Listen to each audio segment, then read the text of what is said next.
Gently close your eyes.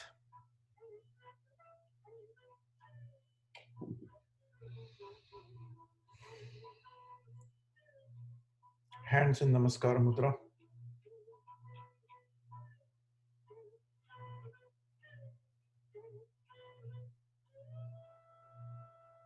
Relax your shoulders.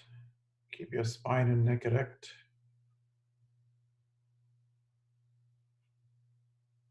Sit in whichever comfortable position that allows you to keep your back straight, neck straight.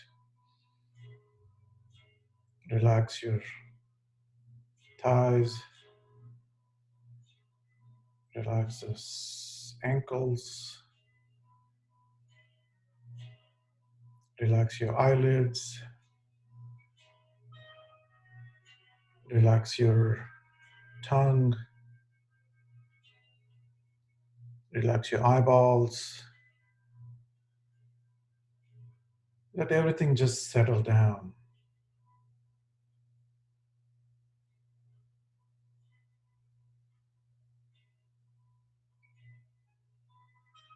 Connect with the Ujjai breath.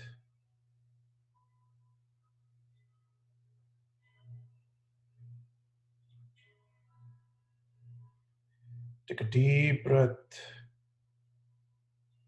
and exhale it slow, very slowly.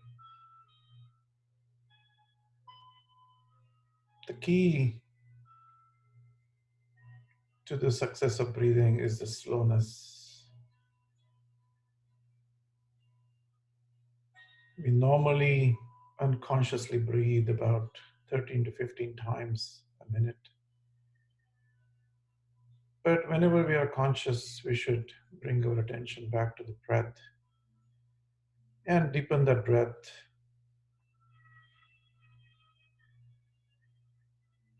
so that the breathing comes down to 5, 4, maybe sometimes even 3 breaths a minute. And that's possible.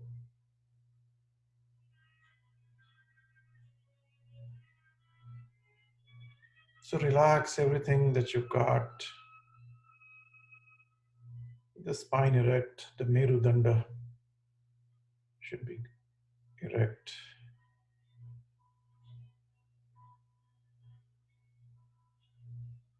Sarvepi sukhina santu. Sarve santu niramayaha. Sarve bhadrani pashyantu. Ma kashid dukhamapnuyat. Om sahana bhavatu. Sahano bhunaktu. Sahaviryam karvavahai. Tejasvinavadhitamastu ma vidvishavahai. Om Shanti Shanti Shanti.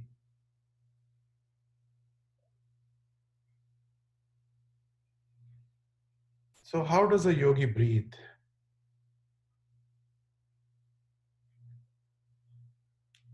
See, normally the breathing is a very involuntary process, right? We leave it alone and it does its job while we're sleeping. And but to bring about that shift from a normal breathing into conscious breathing, one technique I've learned is 12 count breathing. Okay. So what you do is when you breathe in, you count 4.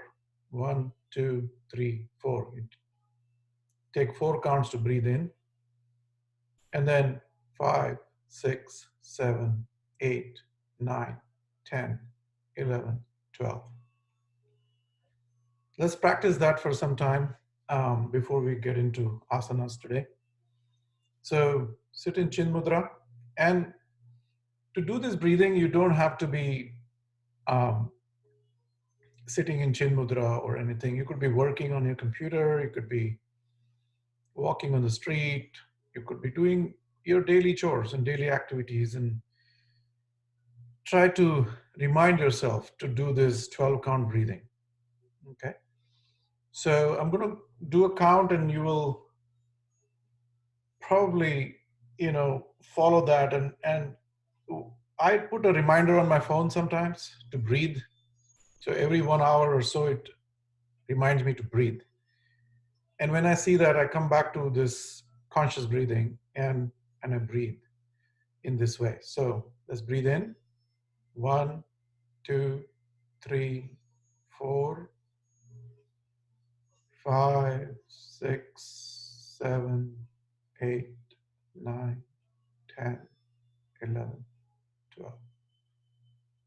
1, 2, 3, 4, 5, 6, 7, 8, 9, 10, 11, 12. So as we know, breathing has direct correlation with the thought. Okay, so whenever you're agitated, the breathing goes haywire. It goes rapid, and you're not, sometimes if you don't catch it, you're not conscious about it because you're lost in the moment. And so what this correlation is, as the thought process goes up, the breathing goes up. So is the converse true? Can we slow down the breathing so that we can bring our agitated mind slowly, slowly, slowly to its natural state? And so the slower you breathe, the deeper your mind is going to get, the more subtler it gets, more sensitive it becomes. And the more sensitive it becomes, you are able to catch things before they sprout. So you're fully aware of what's going on in the mind as your breathing is, or your thought is slow. There is a gap between two thoughts. That gap widens slowly, slowly, slowly. Sometimes you'll realize there was no thought for the long time. And in that awareness state of thoughtlessness, a lot of things happen internally. You're becoming more and more aware of what's around you. And then if somebody says something that's going to agitate you, you catch that smoke before it becomes the fire. Okay? So when you catch that smoke, you can quickly just look at it. Now, there is, again, I keep repeating, in all of this, let's not try to bring the karta bhav. The observation is so powerful by itself. And that observation is like the flashlight. I always give that example. And that flashlight, wherever it shines, expels darkness, dispels darkness. So if I turn off all these lights and there is darkness in this room, I don't have to take a shovel and put all that darkness out. All I do is flip the switch and the light turns on. And that flipping of the switch is what yoga does to you when you are completely aware of what's going on. So the moment you flip that switch, that smoke doesn't turn into fire. So this is why we do conscious breathing. This is why we do pranayama. This is why there is that outer dimension that we talked about last time. We drew this circle and many shapes of circle and many forms, and that is what I'm talking about. So whatever is happening on the periphery, okay, never ever touches the center. And by breathing slowly, consciously, you're always aware. You don't go into this autopilot mode. The autopilot mode, as they call it in our scriptures, is murcha. When the person is in murcha, he is not aware. And we know that we are in murcha many, many times. Sometimes we are aware, but most of the time we don't know what's going on. Like, it happens to everybody. I'm one of you. I just happen to be on this side of the screen. We are just practicing together. That's it. So yesterday I noticed I got into this car and I started driving. I wanted to go north. I started going south. after about 2 minutes, I realized, my God, I took this wrong route. So I had to go take a turn and get back onto the route. So this is murcha, when we are not aware. So as you slow down the thought process, slow down the breathing, you are more and more aware of what you're doing. So when you get, next time you get into the car, you take this key, you look at the key, gently put it in this, slow down the movements. So when you slow down the movement, the awareness rides with it. And that awareness is important. So sometimes you might be doing something wrong. Sometimes, for example, if you're a smoker, you want to get rid of your smoking habit. If you slow it down, very gently do things, you will realize in that moment, what am I doing? Because we are not aware of what am I doing, So anyway, having said that, today we are going to do some inversions. And like I promised on the group chat yesterday, and we'll see. So when does one do inversions in yoga? So one thing about inversions is you have to do them before you stir up the water. Okay. So what I mean by is when you stir up the water, it brings all that settle down dust, everything into the water and muddles the water. So when we do yogasana, when we do warm-up exercises, we are stirring up the water. So all this sort of toxicity from all the cells and muscles and everything gets into this bloodstream. And you don't want to do inversion after you stirred up the water or stirred up the blood. Okay, so you don't want toxic blood to get into the brain and do some damage there. So I would advise do the inversions first. There's only one inversion that you do after the pranayama, is called the Sarvangasana. And that Sarvangasana basically does the chin lock right here. And what this does is when you do the pranayama, there's a lot of ambrosia that secretes in your brain. They call it the piyusha. And that piyusha is to be kept here and not let it go down the throat. So when you do the Sarvangasana, you do a complete chin lock, and that chin lock prevents from the piyusha traveling upward into the body. And so you get this maximum benefit of the pranayama. Okay, so but we'll see how many inversions we can do today, but I'm going to start with the king of asanas, Shirsasana. Okay. And we'll do it two ways. Now, if somebody has a spondylitis, somebody has vertigo, blood pressure issues, or anything chronical, try to not do this because it could be dangerous. And I don't know, I'm not a doctor. Again, there are many doctors here who can advise you, but I would say refrain from doing that.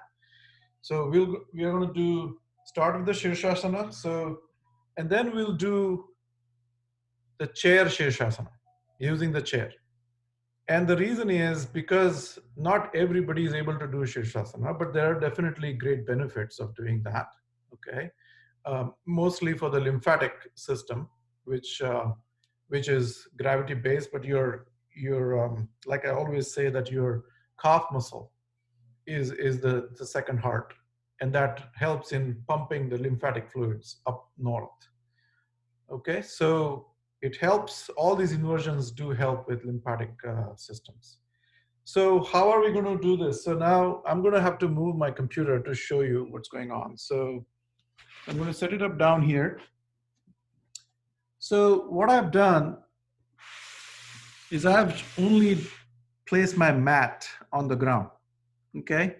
And don't feel guilty that you have to practice Shirsasana along the wall. There is nothing wrong about that, okay? And there is nothing great about doing it in the middle of the room either. So what I'm trying to say is do not give your ego any room to stand, okay? So do all these asanas without bringing your self of existence, or, just watch that body from within that center that we always talk about. So here we go. So I'm going to put it right here. I hope you can see me. So the first and foremost thing you want to do is your hands are as wide as your shoulders. So when you grip this, your biceps and your um, elbows and everything is in the same dimension. You're not doing this. We think that we will get more stability by doing this, but that's not really true. Okay, so what you want to do is to be able to clasp your hands and get down to this position, the Shashankasana position. Okay, so when you are in this Shashankasana position, so first of all, fold your mat into half and another half. So you get a nice cushioning right here. All right. Once you have that cushioning, you're going to put your crown of the head. Okay. Some schools might teach you to not put the crown and put your space between the crown and the forehead and all of that, but you can experiment with your body. I'm not going to say yay or nay, but the way I do it is I follow the Iyengar system. So the crown of the head is directly on the ground, okay? And be against the wall. Please do not hurt yourself. I'm taking a risk by teaching this asana today, all right, online. I've never taught it online, okay? So just follow the instructions. So what you want to do is clasp your hands, like I said, and bend down and then put your head underneath, okay? So let's do it. So and there should not be much jerky movements, but also when I put my head down, I don't I don't typically put my entire body weight on the crown. Okay, so I use my shoulders to lift my head and almost suspend it between my shoulders and between this whole apparatus. Okay, so if you take a paper, you should be able to slide it under the head. That's how much you want to lift it and not rest it until you really become comfortable with it. If you want to rest it for a few seconds, then lift it up again, and then a few seconds, and then lift it up again. That's how you're going to train these muscles around the neck. Okay, so let's get into it. Gloss it off. So I'm putting my crown of my head right here. Okay, my shoulders and my elbows are in the same line. Now, this may take my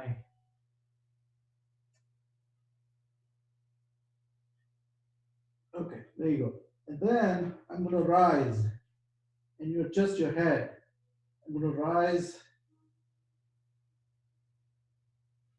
and then lift leg up.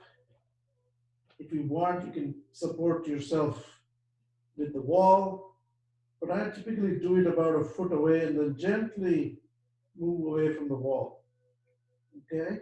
Now, pull yourself up with the legs. So stretch yourself like we do in the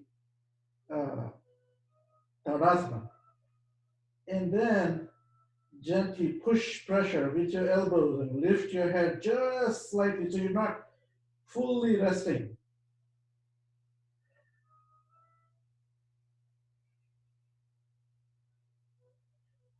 And stay here as long as you feel comfortable.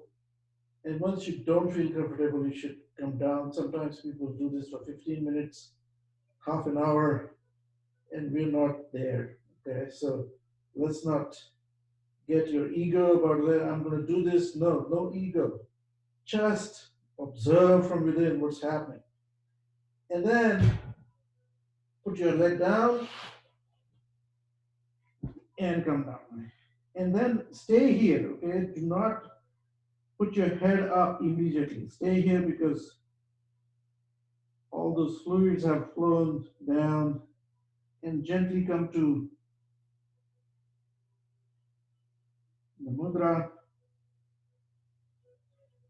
version of Shashankasana, and then put your hands by the side, gently push, and come up.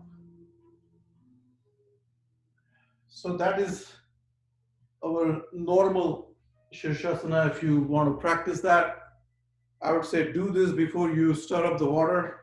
Do not toxify your blood and then get into this position. Okay, so do this every morning, after you've cleansed your bowels and you're ready, your empty stomach, and then do it first. All the inversions, I would say, do them in the morning. Now, how do we do this using the chair? Okay, that's something I want to show you. So let me put it here.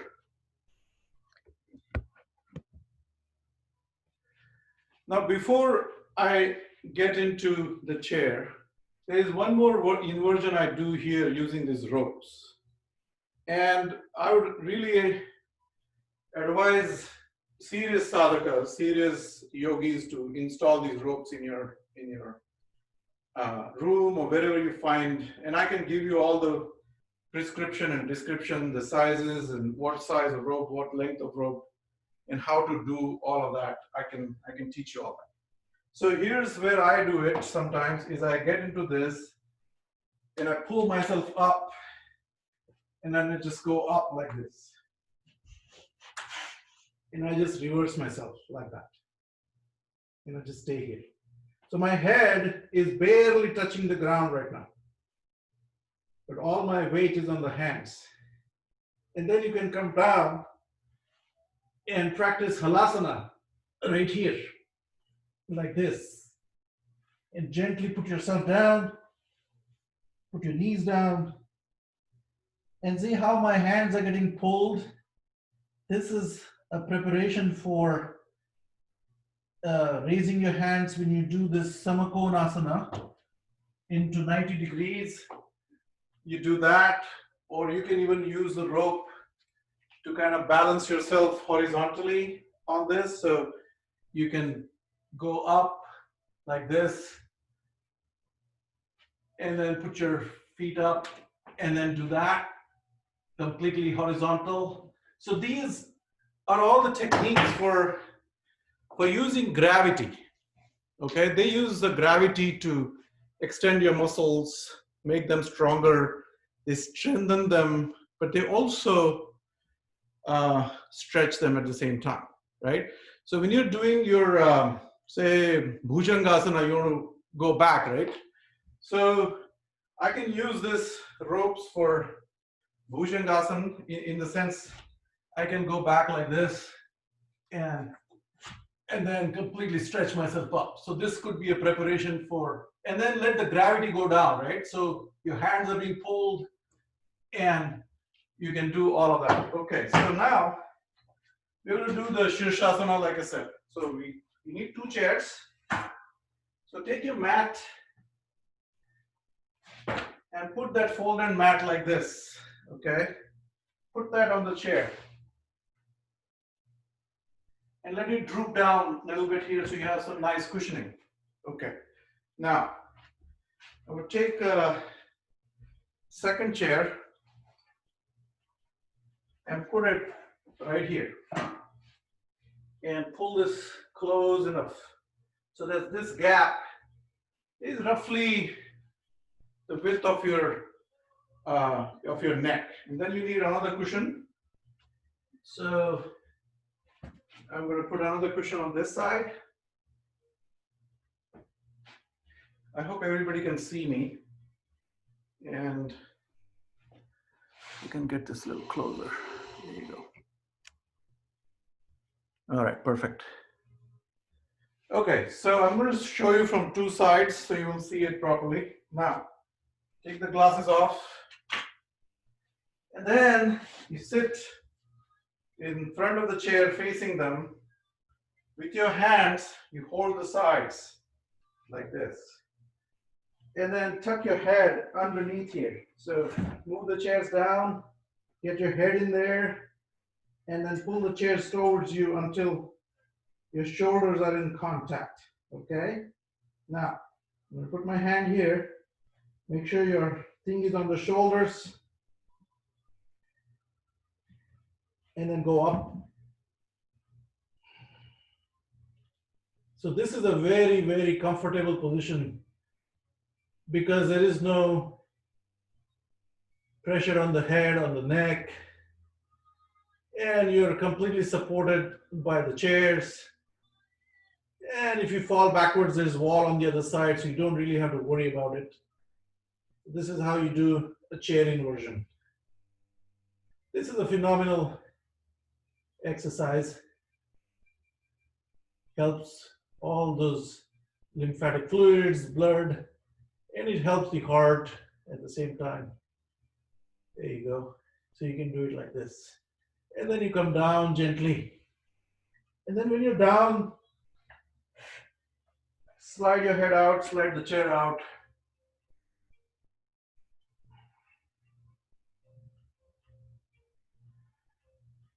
Okay. So again, you don't want to immediately stand up, immediately climb the stairs, or do anything after doing the Shirsasana. So now I'm going to show you from the side. So just in case people didn't see it, let me do it this way, or maybe here. There you go. That's better. Okay.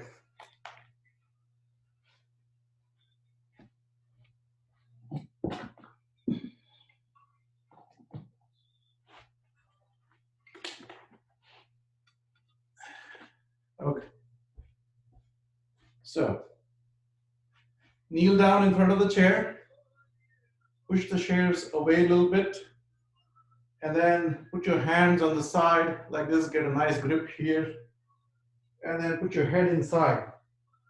Once the head is inside, I pull these chairs towards me so that there's no slippage of any kind, okay? And you feel that, you might feel a little bit claustrophobic doing this initially, but then get a nice cushion. You can roll up your mats and do that, and then just lift up.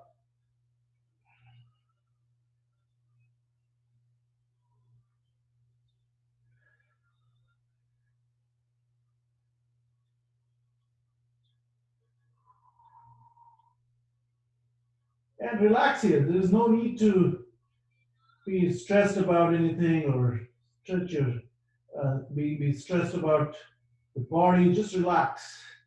Let the tummy relax. Let the legs relax, and you can turn your ankles up and down a little bit on the top.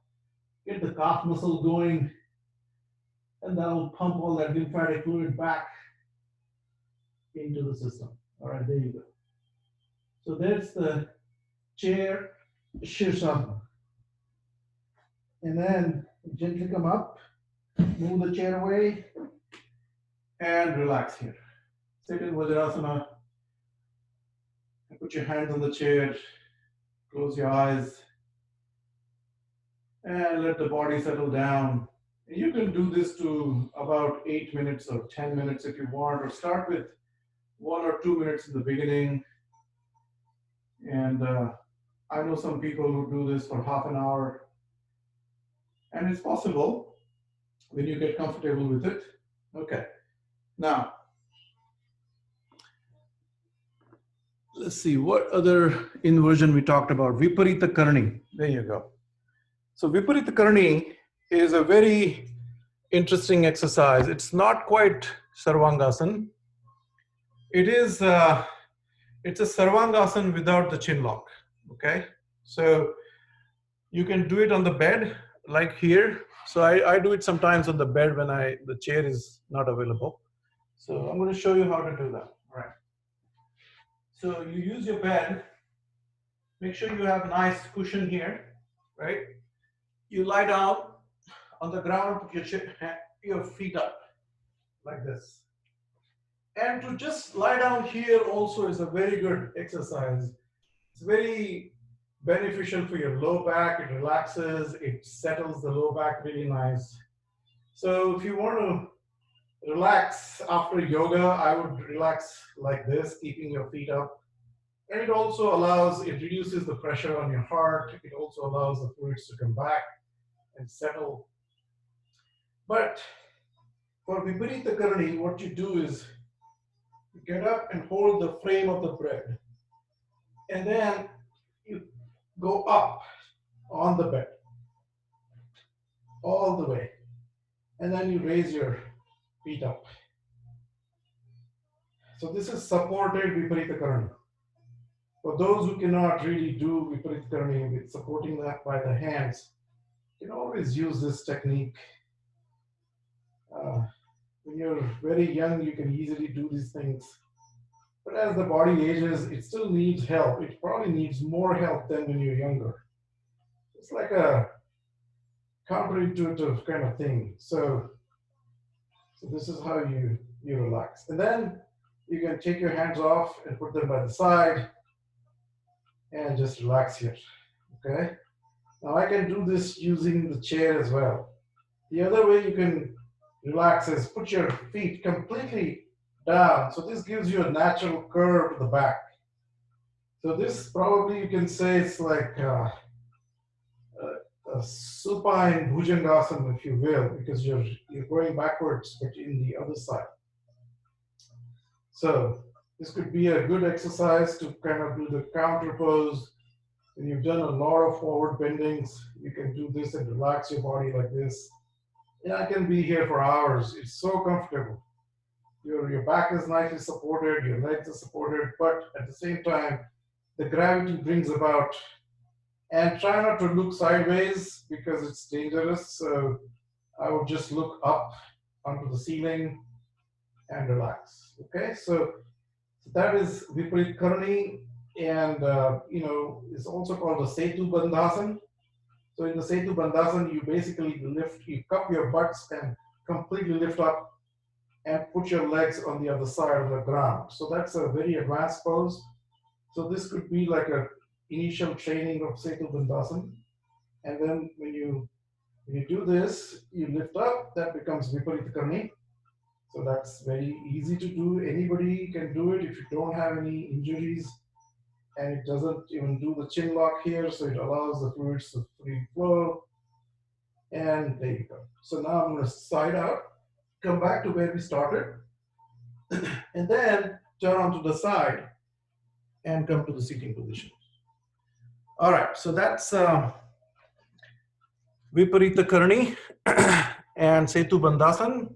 We did the Shirsasana. And so now you can also use the chair to do this. I'm going to show you how to do this with the chair. There are two ways of doing it.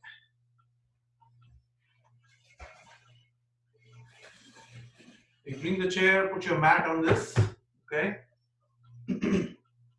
Now, you can sit in front of the chair like this and put your feet on the top and move closer. Move closer, bend down, and then move closer, hold the chair. Once you hold the chair, it's not going to move. So then you can pull the chair towards you, get into this Ustrasana kind of thing, get up there, and then put your feet up. So again, in these inversions, never turn your head around. So always look at your tips of the toes. And again, this is very easy to do. There's really nothing special is required as long as you don't have any injuries.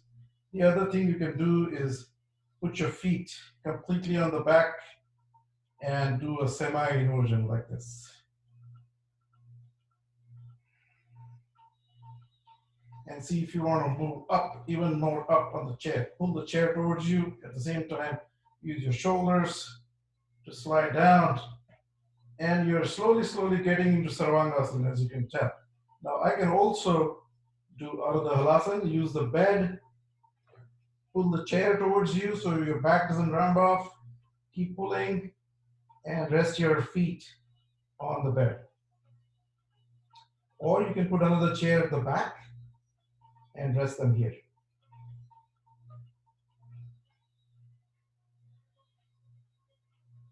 And you can go into Karunapidasana from here. If you wanted, you can fold your legs and put the knees by your ears. So this is how you do. And then Gently come up, fold your legs, put them on the chair, slide the chair away, and come to and relax. So I highly recommend these exercises, mainly using the chair, because there is no room for injury. Really, I mean, if you really think about it, your back is always supported. And about 10 years ago, I really hurt my back in Singapore coming out of Sarvangasana. And ever since then, I just use the chair to do Sarvangasana because you don't want to lose out on the benefits, the physiological benefits of these asanas, but and keep doing them. Okay? All right. So I think we are done with the inversions today. We're going to do now is go back to our routine, and now we're going to do our Surya Namaskar. Okay? So let's do that. Let's get up. Get your mat out.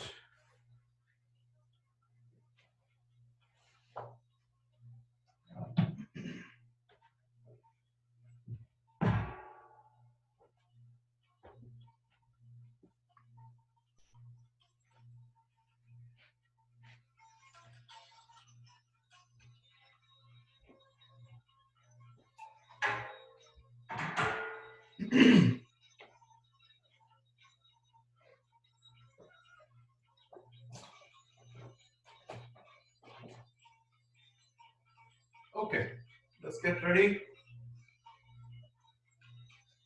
Stand at the front of the mat, about 8 inches away. Get into Samasthiti.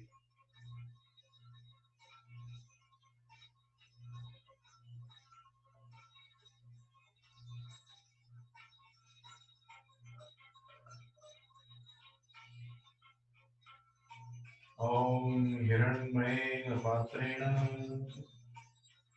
Satyasya Pihitam Mukham Tatvam Pushan Abhavranam Satyadharmaya Drishtaye Om Ram Mitraya Namaha.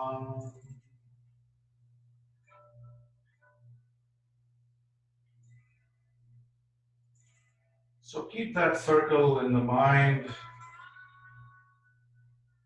We are not the periphery, we are the center. And that center is not the egoic center that we're talking about. It's the very presence that you feel from within. And that presence is where we are all one. We all feel that same presence. And there is only one presence. It's not like your presence, my presence. There are 7 billion people, there are not 7 billion presences out there. So when the sun rises, it reflects in a million ways on the surface of the ocean, but there is only one sun. So similarly, that presence that we have is one, that Sakshi, that Drashta.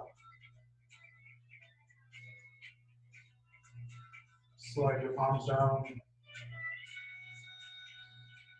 and stay with that presence all the time and watch your body from that still center as it revolves around the center. There you go. And go up and then backward. And hinge yourself from the hips. Hinge, hinge, hinge. Keep the hands still connected to the biceps. Don't lose that. Make sure your toes down there are connected. And you're using the gravity, or rather, you're basically surrendering in the moment and taking all that karta, the doer, out of the sight. And gently coming down Upadhye. Keep your attention on the Swadhisthana chakra right here. Imagine the color orange inside.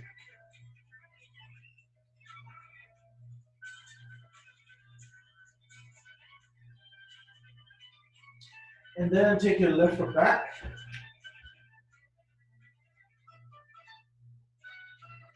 And look straight ahead. Put your entire palm down on both sides. And look straight ahead. And look from that presence. Look with complete awareness that we talked about. Not from the murchit level of mind. There are 4 stages of the mind: sleep state, dream state, awakened state, and the turiya state, which is full enlightenment state. So you're completely out there. But in the first 3 states, when you're sleeping, there is no awareness. But the samadhi or the turiya avastha is not too far away from this. All you need is the awareness when you sleep. And so the sleep state and the awakened state, when we actually wake up in the morning, and honestly, that is still the murchit state because you're just doing things on autopilot. You get up, you brush your teeth, empty your bowels, and the routine continues. And then sometimes you get into a car and go to the office and you realize, how did I get here? How did this all happen? Okay, so get into Chatwari, Dvipada Prasannasana. Look straight ahead or look at the edge of the mat. This is an engaged position. Your core muscles are completely engaged.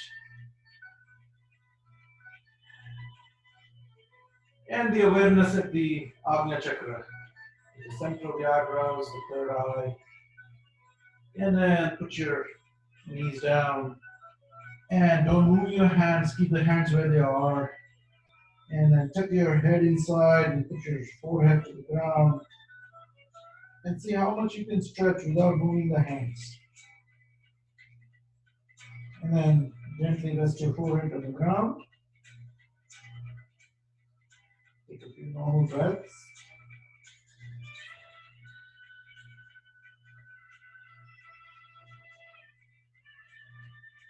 Yet swapna jagara sushupta moita nityan. That's what Shankaracharya says. So the 3 states and then the Turiyam. So Paramahansa Turiyam. So all these Paramahansas, they are actually this Turiya state all the time. They are completely detached from that circle, the rest, and relax in that center.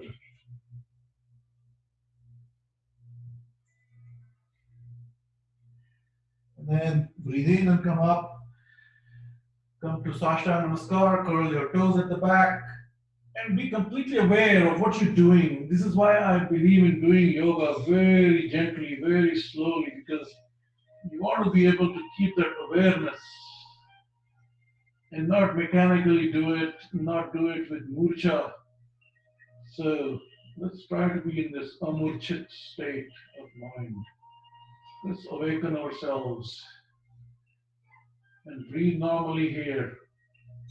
Your attention is that at the Manipur chakra. Imagine yellow color inside. The color of the Manipur is yellow.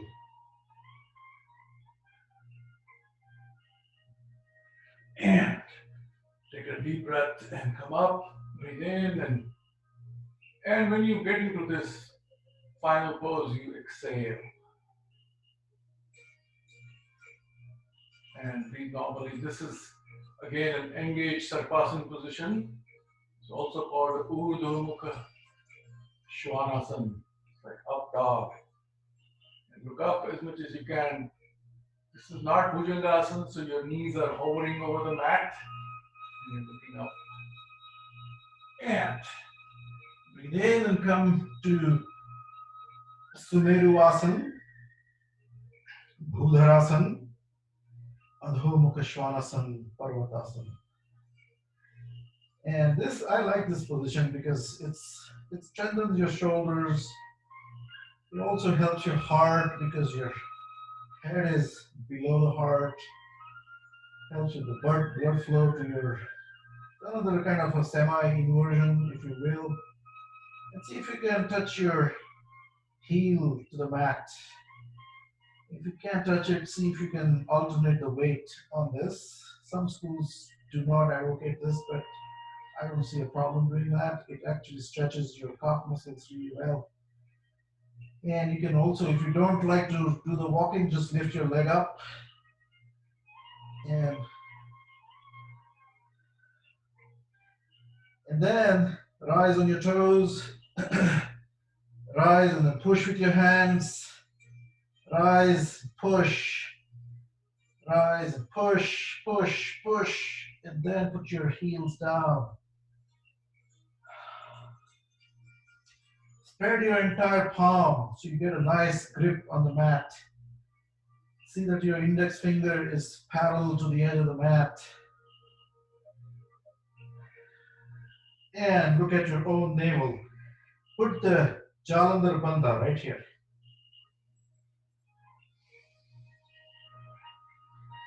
And put your knees down again.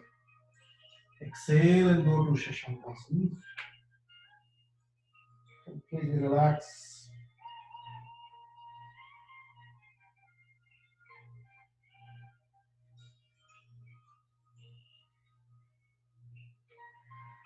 Come up and put your left foot up there where it was between the two hands, but in line with your armpit. It's perpendicular to the mat in both directions. So your shin is straight 90 degrees and you look up. And now here, your attention again is at the Agnya Chakra.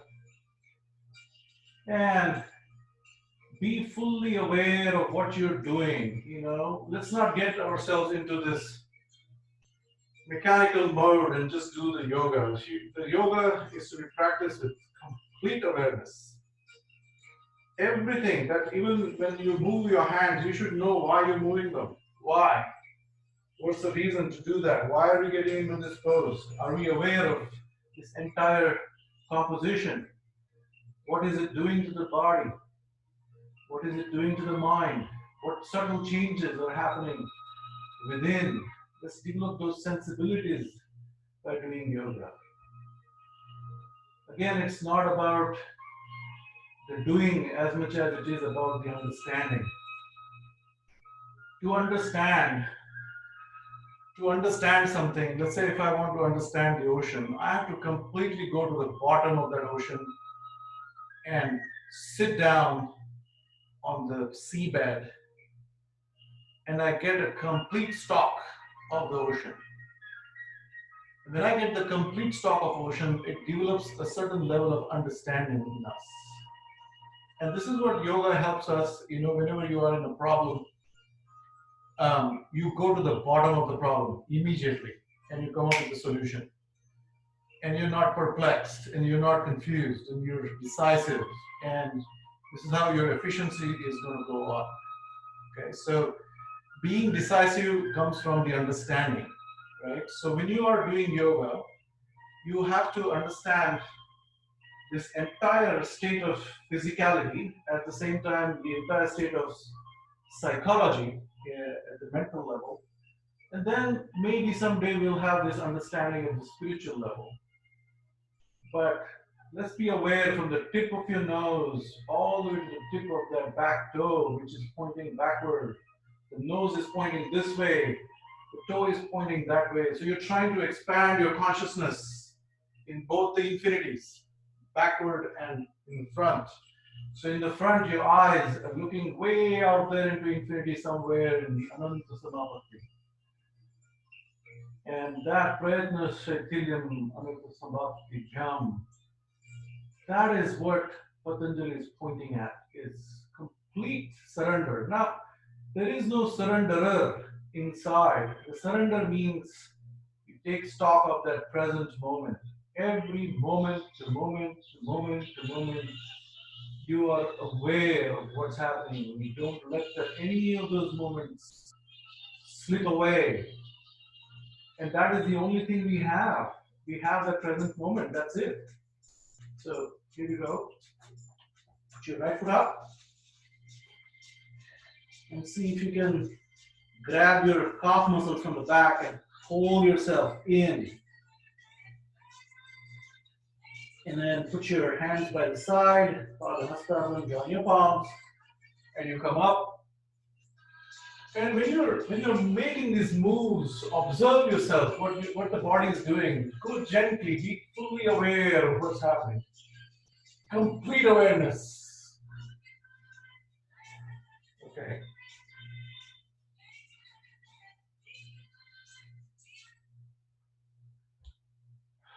Let's do the second one. Om Hreem Ravaye Namaha.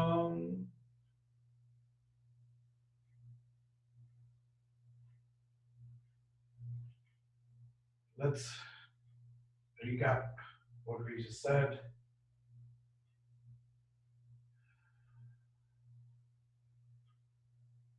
Be in this complete state of awareness, be here and now.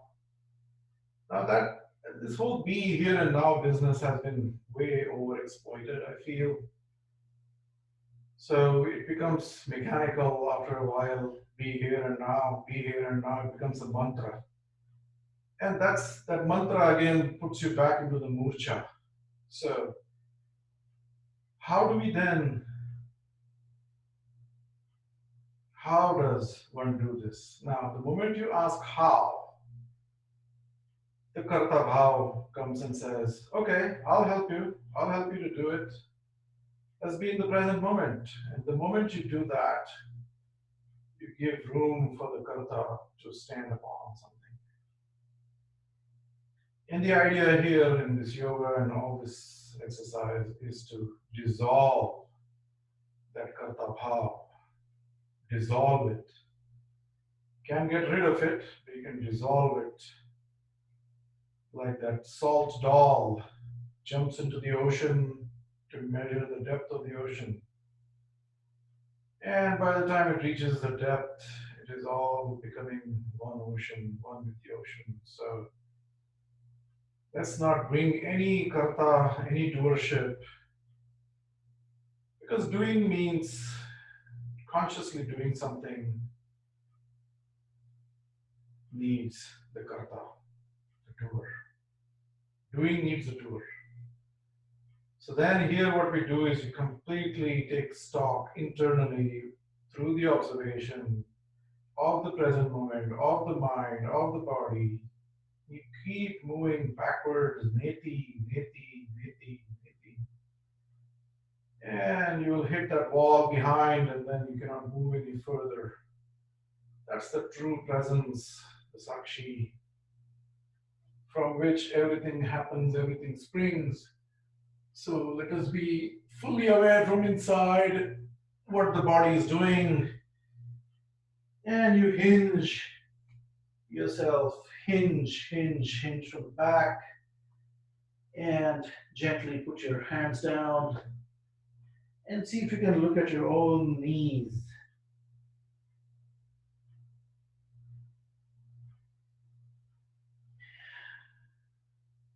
And then put your right foot back. Now let us be aware. Let there be awareness. How about that?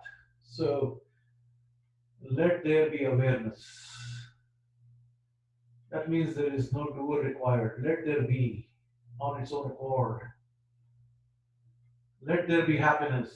Not be happy. Let there be happiness. Be happy means I want you to do something to be happy. And that's the crux of the problem. We try to be happy and we can never be happy. I am happy can be grammatically correct, but spiritually, yogically, it is incorrect. Because wherever there is happiness, there is no I. And wherever there is I, there is no happiness. So let's understand that very, very clearly inside. And take your left foot back. So happiness is like when you don't jump into that pond trying to calm the waves. The water automatically stills itself on its own accord. And then there is bliss that is beyond the state of happiness. And you come to relax, breathe in and come up and get to Sashtang Namaskar. Again, let there be awareness from the tip of the nose to the end of the toe gently resting on the mat. Feel that sensation back there. Feel that. Feel what's happening. Because that is the extreme end of the body. Do we have awareness there? Are we aware of the tip of the toe when we walk? And come up. And get into Ardhahalasana. And look at your own toes.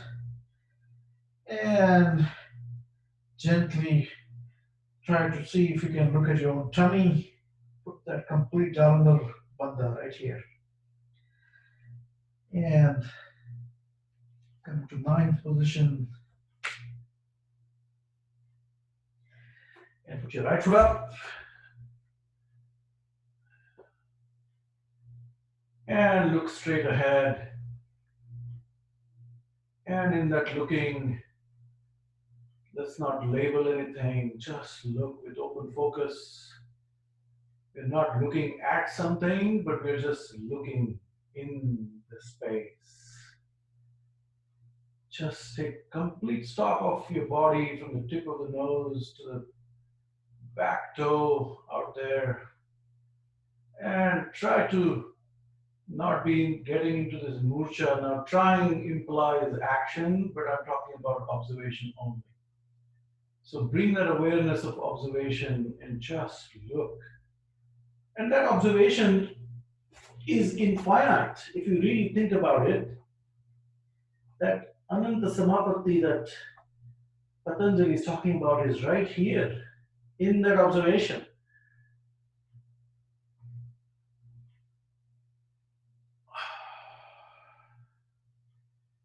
Okay, so we'll do the third one with some variations.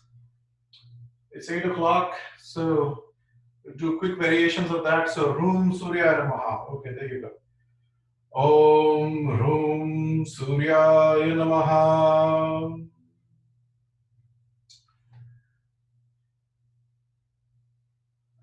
Stop in the center. Get into Utkatasana position right here. Let's see if you can straighten your back and not lean backwards. So make sure your knees are not beyond your front toes. And see if you can stay right here. And see if you can do some exercises with the wrists. Inhale, exhale, inhale, exhale, inhale, exhale. Hold your chair. Inhale, exhale, inhale, exhale. Grab your toes from down there and then straighten your legs again. Very nice. And then see if you can come to Namaskar Mudra right here. Come to Samakonasana and see if you can raise your foot at the back and come to Warrior 3 right here. And see if you can make that complete T and see if you can put your hand out there. Now, let's not lose that awareness. I know it is getting intense, but let's not lose that. See, I lost it. The moment I start getting distracted, it completely loses. Okay, here. Let's do the right side. And put your right foot out. See if you can maintain that balance. And pick a point and look at it. Now this is concentration, this is not attention. We'll talk about attention and concentration in a minute. So this is the warrior 3. Come back, put your foot down again, get into Upadhye. Put your foot back and come to Ardha Chandra Namaskar. Ardha Chandra. And see if you can get into Parivritta. Something Parivritta. I forget the name right now, but anyway, let's do this. Twist, twist. With your right hand, push the left hand, the right palm, push the left palm, and look above your shoulders, back. Get this nice twist right here. And then see if you can put your hand inside and see if you can put your forehead to the ground. And then come up again. Put the hand on the side and see if you can get into warrior 1 completely, warrior 2, and Trikonasana. And Trikonasana on the other side.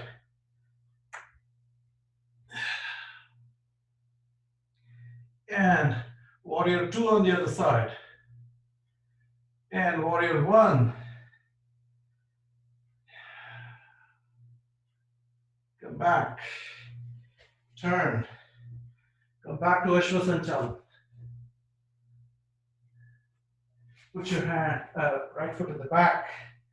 Join the toes. Join the heels. Come to Vasishthasana. Get onto your elbows and do the Vasishthasana. And see if you can do some push-ups right here. 1, 2, 3, 4, 5, 6, 7, 8, 9, 10. Very good. Put that on the other side. Vasishthasana. And put your elbow down.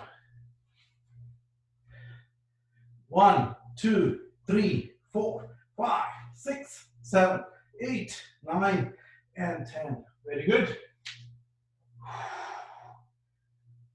And relax. Number 5.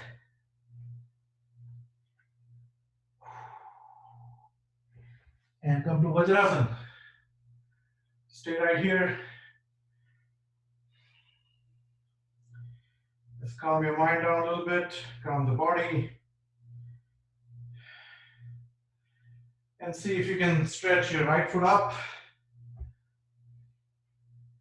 And see if you can grab the toe.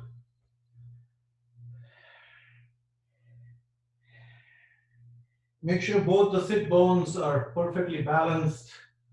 And see if you can want to touch your forehead. That's the Triyanga Mukha, Ekpada Paschimottanasana. So, here we go. And then come back and see if you can do the right side. So put the left foot out, sit on the ground. You're in Virasana, so your leg is on the other side. And then you grab the toe and Triyanga Mukha Ekpada Paschimottanasana. I invite you to see if your forehead may want to touch to the knee. That is the final pose. Now I know this is getting complex a little bit. Let's not lose that awareness. Let's not fall back into the murcha. Okay, so let's maintain that awareness from inside. It can get a little challenging. All right, here we go. Come to dog position, Svanasana. And see if you want to rock back and forth, get that bearing right. And while you're doing that, see if you can put your chest down and raise your left foot up. And see if you can grab it with the right hand. And come up. And put your chest down. Right hand, right foot up. Grab with the left hand. Very good. Now come back and see. This is going to be a balancing pose again. Put your left hand out and your left foot out. See if you can balance right here. And see if you can grab. And here, let's see if you can do some parivrtta position. So you twist and open your chest. And come down. And then do the same thing with the right side. Right hand out, right foot out. And grab the right leg and twist, twist, twist, twist. So this is almost like ardhashwana, ardhadhanu. And twist, twist, and twist, and twist until you stack up your shoulders.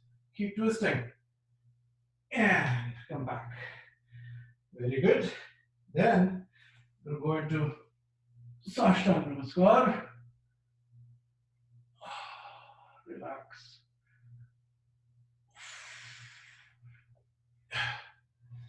Go to Sarpasana. And then let's do Tiriyaki Sarpasana right here. So look back and look at your heels. Look at your own heels at the back. And look up. And come to Parvatasana.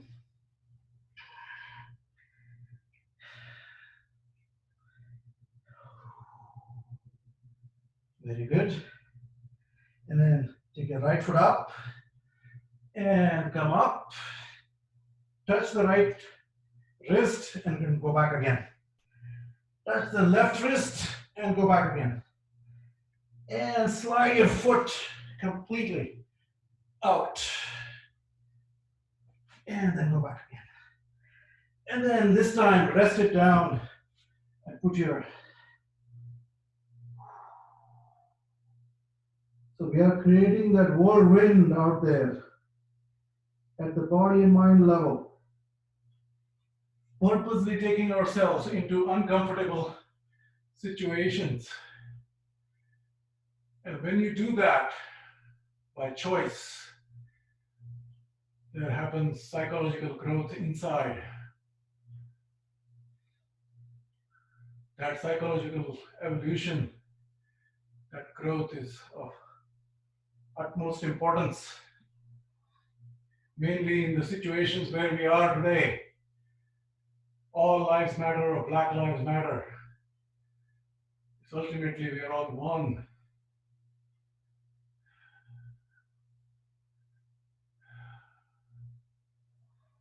And that equanimity is absolutely essential in the growth of psychology, of the psychological mind. Okay, here we go.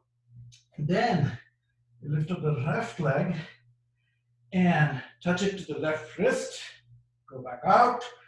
Touch it to the right wrist. Go back out. And then slide your foot all the way out. And twist. There you go. And then go back out again. And then put it down into Kapodasana. This is an excellent position. Very, very invigorating. It stretches the body, it stretches the entire left side of your glutes and the thighs. And the goal is to see if there is no gap here. That's the goal. That's the ultimate goal. But also, your foot, your shin is parallel. So it's really amazing to do this. Okay. All right. So you come back up and relax.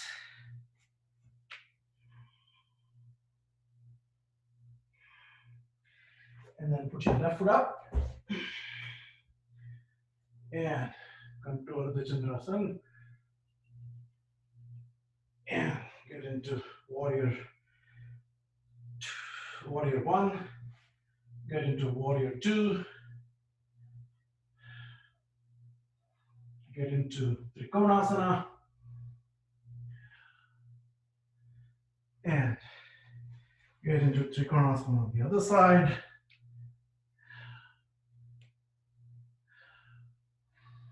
Get into warrior two, get into warrior one,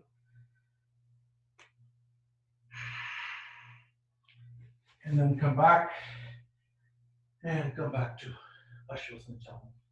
And see if you can put your hand here and put your forehead down. Okay, and come back to Ashwasana. So now we are spinning that circle at full speed. We've agitated the body, we've completely stimulated the body. The circle is spinning at full speed. And let's see if we can maintain that still center inside, that presence. Come back to that presence.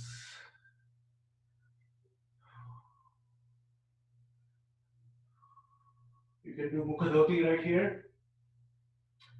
Blow the air from the center of the lips.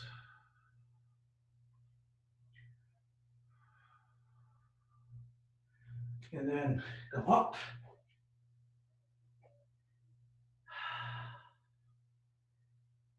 And then sit down and rise up. And bend backward. Okay, very good. Very nice. Let's do some relaxation and we can do some pranayam. So lie down. Get all nice and heated up, nice and warm. Let's bring back our bodies to the homeostasis. Okay, so relax. Put your hands by the side, about a foot away from the hips. The shoulder blades completely flat on the ground. Chest is opened up. Don't let the chest collapse. Feet are relaxed. And bring your attention to the belly button. And observe that the belly button is going up and down. And bring your attention right here.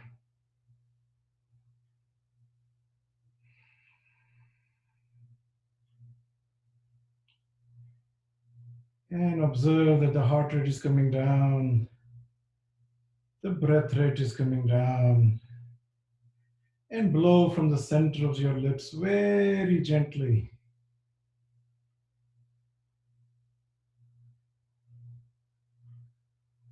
Just very gently release air from the center of the lips. The longer you're going to take, the faster your body is going to come to homeostasis. It's directly proportional, inversely proportional, I would rather say.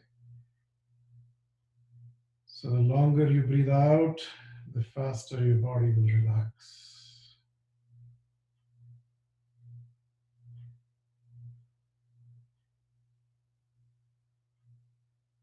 And relax.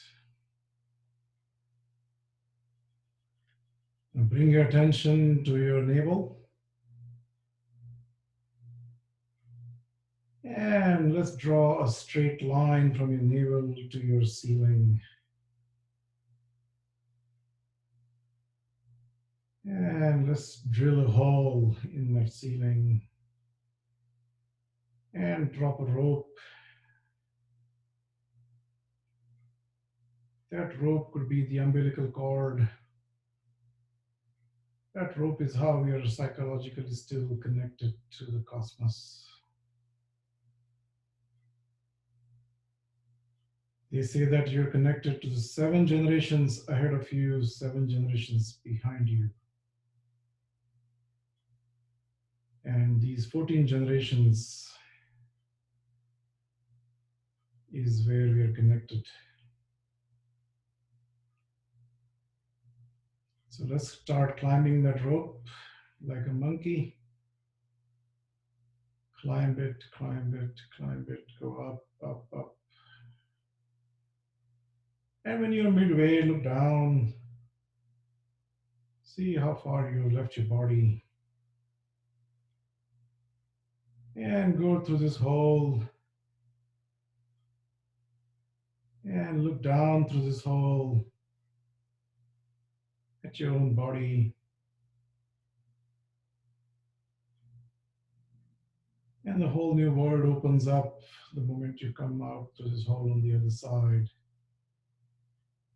That's that psychological plane, that psychological line that we draw around us. And those lines are drawn by the conditioning of the mind. The conditioned mind is not free. It is always bound by its own conditioning. It feels comfortable in the known, in the sphere of the known. All that we know, we want to be within that circle so that we are comfortable. We are the kings in our own circles. But the moment you go out of that hole in the ceiling, you see that there's a vast, infinite, untouched universe out there. And that ceiling is nothing but our own murcha. That ceiling is nothing but our own conditioning. And even the tiniest hole in that conditioning, that plane of conditioning, that murcha, even a tiny hole can give you the glimpse on the other side. And that one glimpse is enough to know that there is Mount Everest beyond these clouds of conditioning. And once you've seen that Everest, that's it. Your whole life changes forever. That one glimpse is enough. That one glimpse will keep haunting. And it will keep pulling. That agamya, universe that cannot be described, has this great pull.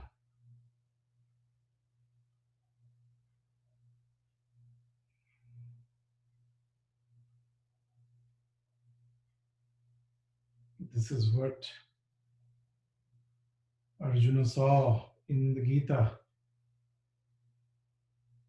The Vishwarup darshan that he showed him, just that glimpse transformed Arjuna, and he picked up that Gandiv. And nothing mattered to him anymore. He realized instantly it's all a dream.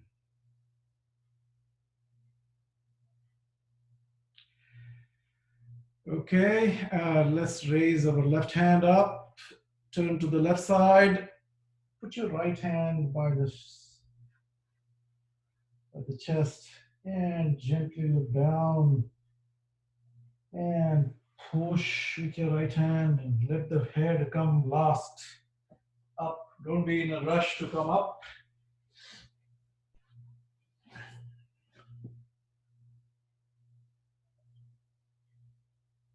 Okay, so today we're going to do Ujjai breathing. So the type 2. So get into Ardha Padmasana, whatever you feel comfortable with. And we are going to practice the Ujjai breathing with the hands locked like this. So lock your hands, keep your back straight, get the Mula Bandha, down there. Always remember, Mula Bandha is a given. And if you sit in Padmasana, the Mula Bandha automatically happens. So I don't need to remind. And so we are going to do that conscious breathing technique that we started with. But here now what we're going to do is, see, when we move the hand up, we're breathing in. And then when we breathe out like this, so when the hands come all the way down here, we hold the breath out for 4 counts.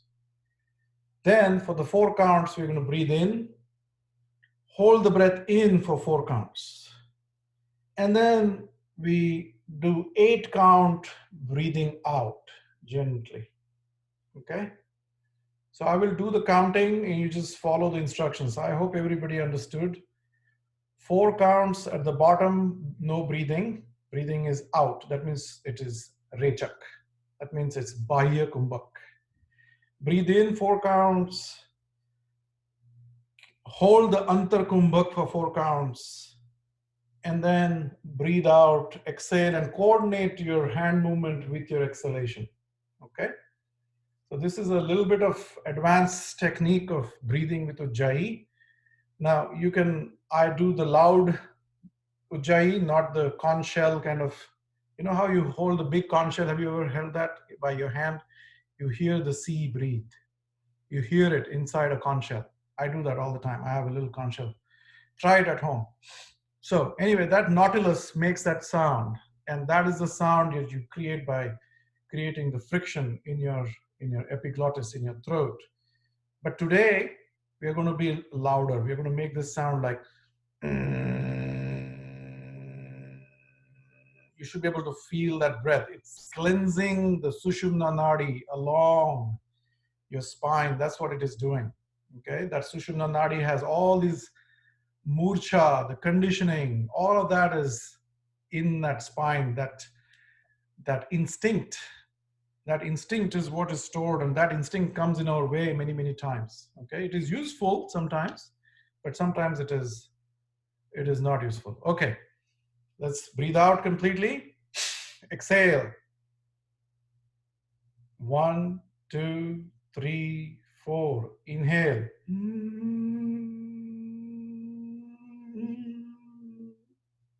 1, 2, 3, 4. Exhale.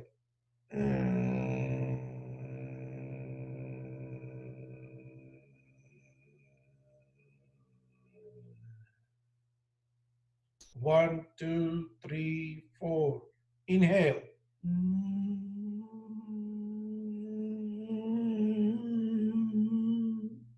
1, 2, 3, 4. Exhale.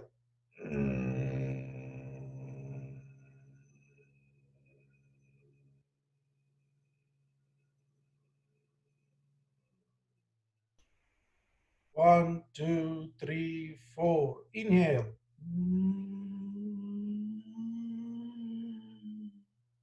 1, 2, 3, 4. Exhale.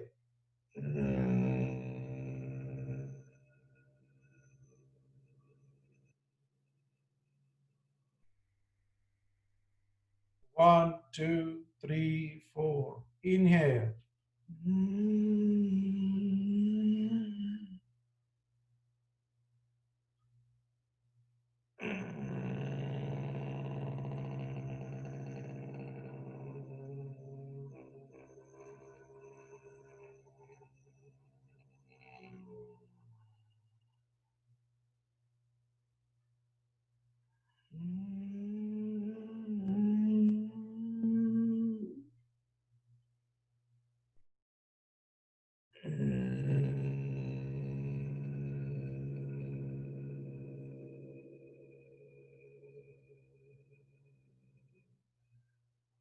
1, 2, 3, 4. Inhale. 1, 2, 3, 4. Exhale.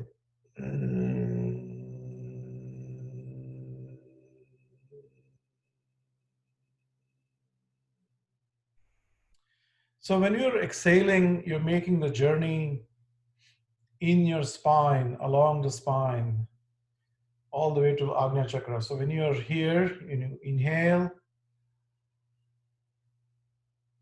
you should be at your Agnya Chakra right here. And then hold your concentration at the Agnya Chakra. And then when you exhale, you make your journey back.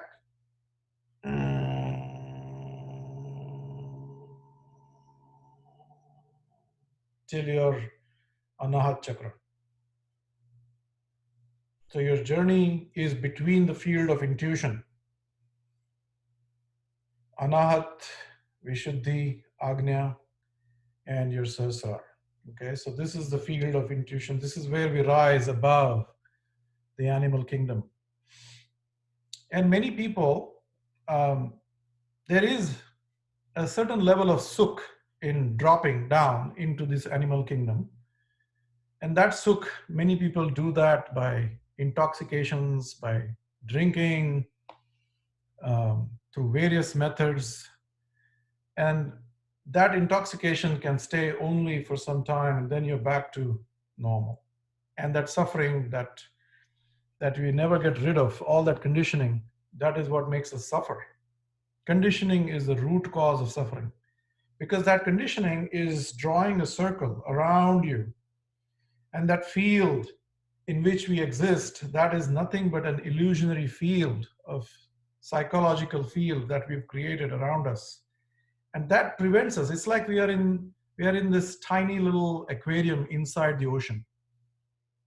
Okay, you can see stuff out there, but you cannot get there because there's a piece of glass, and that is so fine that you can only touch it and feel it, but you can't see it. So here, what we're trying to do is we're trying to get rid of that psychological boundary, that Lakshman Resha that we have, and we have been programmed. In Africa, there is a tribe. This is how they do babysitting. They keep that baby right from the childhood, okay, maybe 1 or 2 years old. And they take a stick and draw a circle around this in the sand and tell the baby that you will never be able to get out of this. And these parents just go out there, do their jobs in the fields and collect the firewood, come back for cooking, and the baby is found right in that circle. The baby never leaves. They're conditioning. That conditioning is, and let's not forget, we are all in that circle, every one of us. And the idea of this spirituality, this yoga, and this awareness is about poking that hole and seeing through and looking that there is this vast sky out there. Once you see that once, that barrier automatically drops and you're unconditionally free. Unconditionally though, the conditioning is still there. And so through this practice, day by day, we are dissolving all that conditioning to get into the unconditioned state of mind. Okay. So this is all for today, guys. I think we close out with the prayer. So we haven't done our Omkara today. So let's do the Omkara. Today we're going to do an Omkara in a different way. We're going to use the tummy muscles to say the Omkara. So right from the base of your navel, okay? From the base of the navel, you're going to start the Omkara in a very high-pitched sound, okay? So literally like this, let me show you. So exhale completely, breathe in.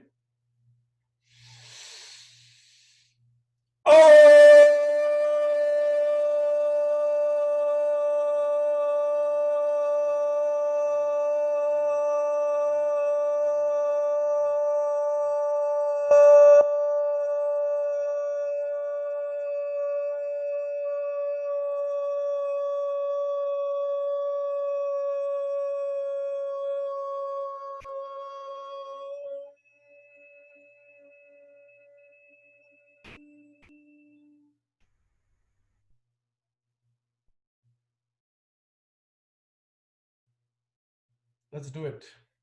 This will suspend your thought process completely, and it will potentially break that hole into that cloud so you can see out there into the sky.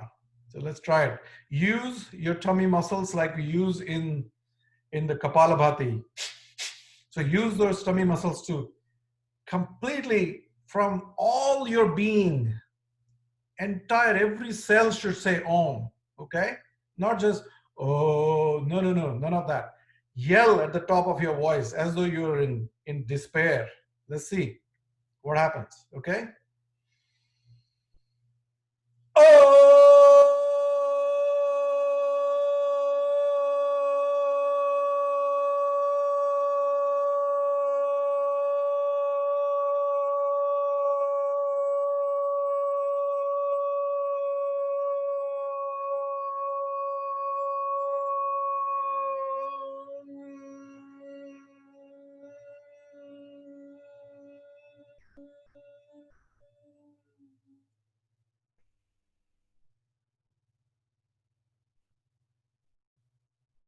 One more time.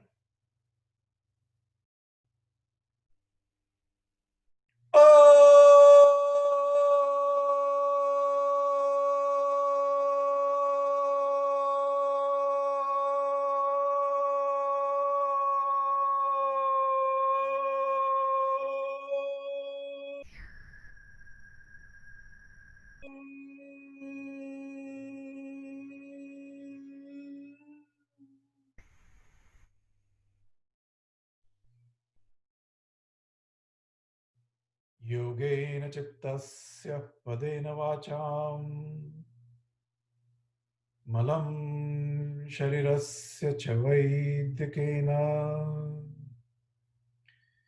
yopakarotam pravaram muninam patanjalim pranjaliranatosmi Abahu Purushakaram Shankha Chakra Siddharinam Sahasrara Shirasam Shvetam Pranamami Patanjalim Hari Om.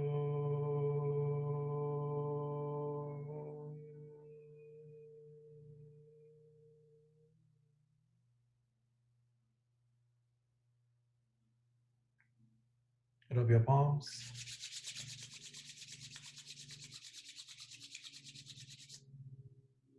And look deep down. That space, that Chidakash, is charged with energy.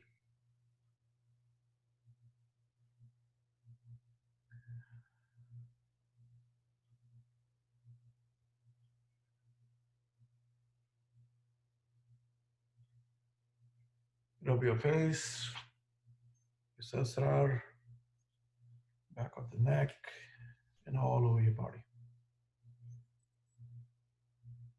Thank you guys for taking the time today. Thank you, Avijit. I have unmuted. Thank you, Amaji. Thank you. I Thank hope you. you're welcome. You're welcome. Thank you so much. Thank you absolutely so much. It was wonderful. Thank you. Thank you very much. Bye. Thank you, Amaji. We did the chair program. Oh, nice. Okay.